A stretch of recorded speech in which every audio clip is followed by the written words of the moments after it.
Si on m'avait dit un jour que je verrais une série faisant partie de l'univers DC Comics avec John Cena dans le rôle principal et que l'une de ses premières scènes, ça serait lui en train de parler à un agent d'entretien de la vie sexuelle d'Aquaman, j'aurais dit « Nah, cette série elle existera jamais ».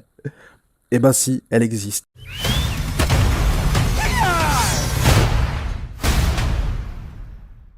Peacemaker, c'est quoi? Alors c'est extrêmement simple, c'est la toute nouvelle série de la plateforme de streaming d'HBO Max. Ça retrace les aventures d'un des membres de la toute dernière Suicide Squad, à savoir Peacemaker. Il faut savoir que cette série est un spin-off du film The Suicide Squad qui était sorti l'été 2021 et qui était réalisé par James Gunn.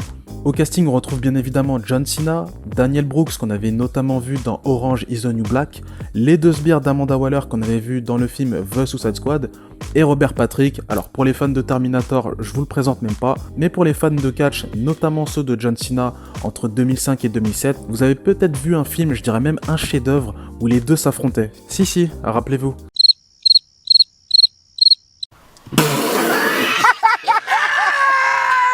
Mais Peacemaker, ça raconte quoi concrètement? Alors, l'histoire elle est extrêmement simple, l'équipe d'Amanda Waller va se voir confier une nouvelle mission, et pour ce faire, ils auront besoin d'un tireur d'élite capable de tuer hommes, femmes et enfants, et qui de mieux que Peacemaker pour réaliser cet objectif?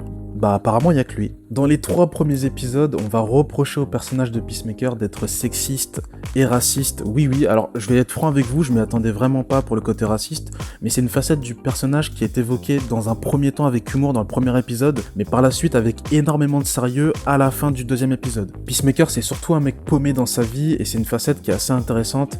Par moments, ça peut faire penser au film Kick-Ass, voire même à Deadpool. Ce que j'en ai pensé, alors je trouve que John Cena il s'amuse énormément. Pour les fans de catch, ça va vous faire un peu tout drôle parce qu'on va voir un John Cena qui insulte, qui parle de sexe, une ligne de dialogue sur 4, alors pour certains ça peut justement en rebuter. J'apprécie surtout le fait qu'on fait face à un justicier de l'univers DC qui a une vie très terre à terre et puis bien sûr, l'enjeu est aussi de remettre en question ses précédents actes dans le film The Suicide Squad, mais à ce niveau-là, j'en dirai pas plus. Il faut savoir que la suite de la série va reprendre un rythme tout à fait normal. Là, HBO Max a diffusé 3 épisodes, mais par la suite, ça sera un épisode par semaine. Au niveau de cette review, je vais m'arrêter là. C'était surtout pour vous donner envie de regarder la série.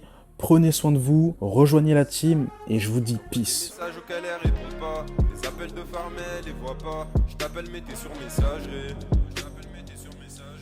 Mais je sais pas si tu pourras me sauver. Malheureusement, je crois qu'il est trop tard. Et si seulement je pouvais remonter le time. J'envoie des messages